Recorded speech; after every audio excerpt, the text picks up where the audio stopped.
오늘은 배추와 무밭에 나와 있습니다. 지금부터 이제 결구가 왕성하게 되어가고 있거든요. 보통은 30일 전후부터 결구가 되기 시작하는데, 얼마 전에는 무름병이 있었는데 비닐을 다 벗기고 나서는 무름병이 싹 사라졌습니다. 역시 비닐이 문제입니다. 자, 이제 배추가 왕성하게 결구가 되고 있고 속이 꽉 차야 되죠. 지금 이렇게 오므라들고 있습니다. 이건 황금 배추인데요, 아주 이쁘게 잘 자라주고 있어요. 배추는 지금 시기에 꼭 요것을 해주셔야 돼요. 바로 칼슘과 붕소와 그리고 살충제입니다. 때로는 달팽이도 예방을 해주셔야 돼요. 그리고 무 같은 경우에는 지금 하루가 다르게 굉장히 커가고 있는 시기인데요. 이 정도 무면은 지금 수확을 해도 될 정도로 굉장히 많이 컸습니다. 여기 보세요. 이 정도 무면은 상당히 괜찮죠. 무는 품종에 따라 자라는 게 틀립니다. 이렇게 무가 중간에 된 것은 이렇게 하나씩 뽑아서 드시는 그런 재미가 있죠. 무도 지금 시기에 무 속이 바람 들지 않고 비지 않고 검지 않게 무르지 않게 하기 위해서는 이걸 꼭 해주셔야 돼요. 안녕하세요, 순비제 제주농부입니다. 60일이 되었습니다. 벌써 2달이 되었는데요. 무와 배추를 정말 정성껏 무름병, 그 다음에 처음에 고온 피해, 그리고 물을 발화시키는 거, 그 다음에 배추를 심고 죽지 않게 잘 키우는 게 중요하고요. 그 다음에 60일 동안 병해충 방제를 철저히 해주시고, 그 다음에 달팽이도 예방해 주시고, 정말 배추 무 키우기가 쉽지는 않습니다만 지금 60일 된 이 시점에서 이제 날이 추워지고 하면서 이 배추 무가 더 왕성하게 잘 자라게 됩니다. 서늘한 기후를 좋아하는 배추 무이기 때문에 지금 시기에 이제 다들 무는 커지고 있고, 그리고 배추는 결구가 되고 있죠. 이 시기에 꼭 해주셔야 되는 게 있습니다. 나중에 수확할 때 정말 후회합니다. 그 후회를 하지 않으시려면은 지금 수확 전까지 꼭 연면 시비를 해주셔야 돼요. 만약에 칼슘이나 붕소를 밑거름으로 아니면 추비로 주셨다 하더라도 결핍 증상이 나타날 수가 있습니다. 뭐 건조하거나 아니면은 좀 비료 성분이 부족하거나 할 때 이 부족 현상이 나타나는데요. 나중에 그 배추를 갈라보고 무를 갈라보면은 그 결과가 나옵니다. 겉에서는 잘 보이지가 않아요. 그래서 이 배추 같은 경우에는 속이 물러버리는 꿀통 배추가 나올 수가 있고요. 그리고 이 끝이 마르게 됩니다. 이 저 무도 마찬가지로 속이 비게 되고 바람이 들고 그다음 검게 되는 그런 현상을 보실 수가 있어요. 따라서 초반부터 한 열흘 간격으로 뭐 영양제 줄 때나 물 줄 때나 아니면은 방제하실 때 그때 꾸준히 주셨다고 하면은 괜찮은데, 그게 아니라고 하시면은 지금부터라도 이 결구가 될 때 꼭 요것만은 해주세요. 지금부터 한 2-3번 정도만 그냥 연면 시비, 즉 잎 위에다가 뿌려준다고 생각하시고 하시면 됩니다. 연면 시비는 그 효과가 굉장히 빨리 나타나요. 이 바닥에 뿌려주는 뿌리에 기본 비료나 아니면 추비료 주시면은 뭐 비가 오고 물을 뿌려주고 비료가 녹고 작물이 이용하기는 굉장히 오래 걸리는데요.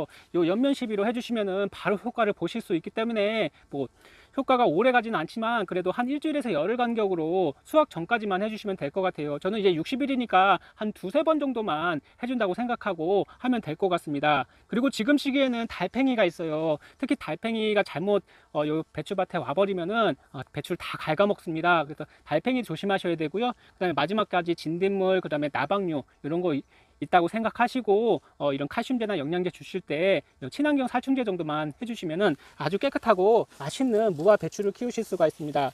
올해도 요 무를 키우고 있는데 무 청도 좋고 그다음에 무도 이쁘게 잘 자라주고 있어요. 따라서 무나 배추 같은 경우에는 품종이 굉장히 중요합니다. 무를 잘못 심으면은 무가 크기만 하고 키만 크고 얇고 못생긴 그런 무를 드실 수가 있어요. 따라서 딱 좋은 무 하나만 골라서 매년 그 무만 키우시면은 무가 아주 동그랗고 이쁘고 나중에 되면 더 많이 커져요. 지금 60일이라서 한 열흘 정도나 한 2주 정도만 더 크면 이거보다 1.5배 더 자랄 것 같습니다. 지금 먹어도 엄청 맛있어요. 김치 담근만 정말 맛있고 이 무청도 좋아서 이것도 아주 좋은 반찬으로 이용을 하실 수가 있을 겁니다. 자, 오늘은 어떤 것을 해야 될지 한번 이야기를 해보도록 하겠습니다. 요거 꼭 해주세요. 결구될 때 해주시고 무가 커질 때 해주시고, 만약에 무가 밑이 잘 들지 않는다고 하시면은 이때는 질소가 빠진 비료를 주세요. 황산가리나 아니면 인산가리, 수용성 연면시비용 인산가리, 인산칼슘을 주시면은 이 잎이 더 이상 자라지 않습니다. 그리고 그거 말고도 칼슘제를 주시면은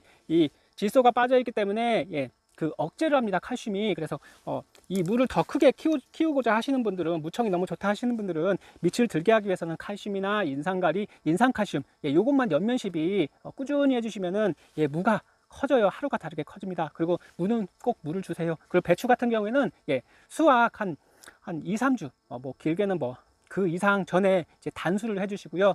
그래야지 나중에 배추가 물러지지 않고, 나중에 물을 너무 많이 주게 되면은 나중에 김치를 담가 놓으시면은 배추가 물러버릴 수가 있어요. 따라서 물 주는 시기는 이제 끝났고, 저 같은 경우 60일이니까 이제 영양제 그리고 추비를 잘 주셨다고 하면은 뭐 이 끝이 마르고, 이런 배추 같은 경우 이 끝이 마를 수가 있어요. 마르는 경우도 없고요. 그다음에 누렇게 되는 경우도 없을 것입니다. 따라서 마그네슘도 충분히 챙겨 주시는 게 좋고요. 뭐든지 필요가 없는 게 없습니다. 밀양요소도 주시는 게 좋아요.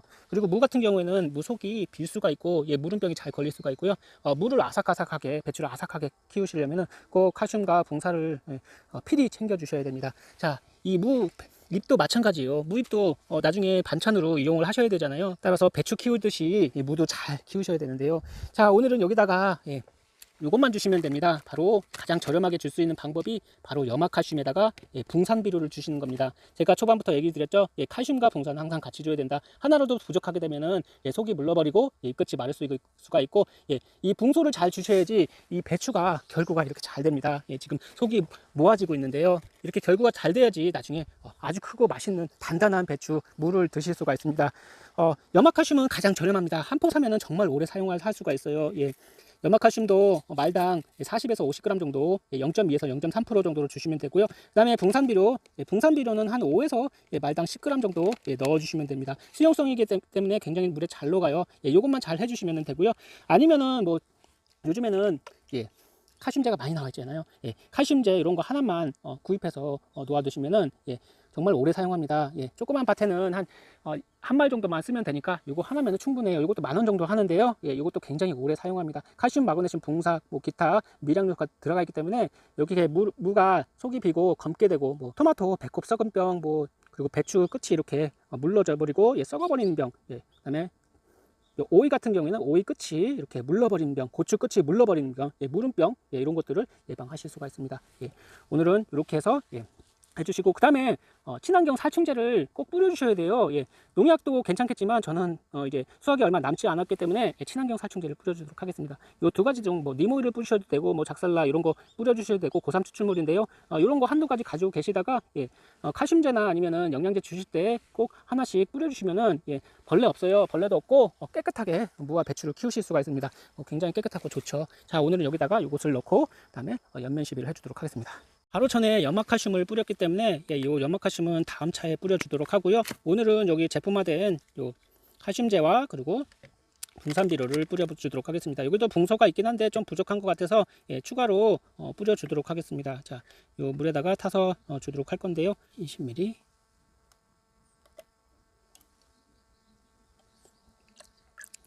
그 다음에 여기는 붕산비료, 수용성입니다. 물에 잘 녹아요. 붕산비료 5g 정도, 5g이나 10g 정도 넣어서 뿌려주면 될 것 같습니다. 요 염화칼슘도 물에 굉장히 잘 녹기 때문에 금세 녹기 때문에 요거 염화칼슘으로 하셔도 됩니다. 시중에 나와 있는 칼슘제가 대부분 염화칼슘으로 만들어졌기 때문에 요것만 주셔도 돼요. 요거는 님오일입니다. 님오일은 20L당 40ml 정도니까 이렇게 계량해서 넣어주면 될 것 같습니다.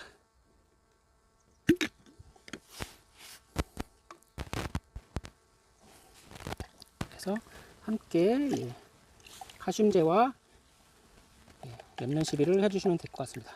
자, 이제 방제기에 넣고 잎 앞뒷면에 충분히 뿌려주시면 되는데요. 여기는 님오일이랑 그다음에 칼슘제, 그다음에 동산비료가 들어가 있습니다. 이것만 뿌려주시면은 아주 깨끗하고 아삭아삭하고 맛있는 배추와 무를 키워 드실 수가 있습니다. 기본적으로 붕소와 칼슘은 수시로 밥 주듯이 주신다고 보면 되겠고, 한 일주일에 열흘 간격 주시면 될 것 같습니다. 날이 이제 추워집니다. 하지만 좀 남부지방은 그래도 낮에는 따뜻해요. 중부지방도 마찬가지죠. 낮에는 그나마 따뜻합니다.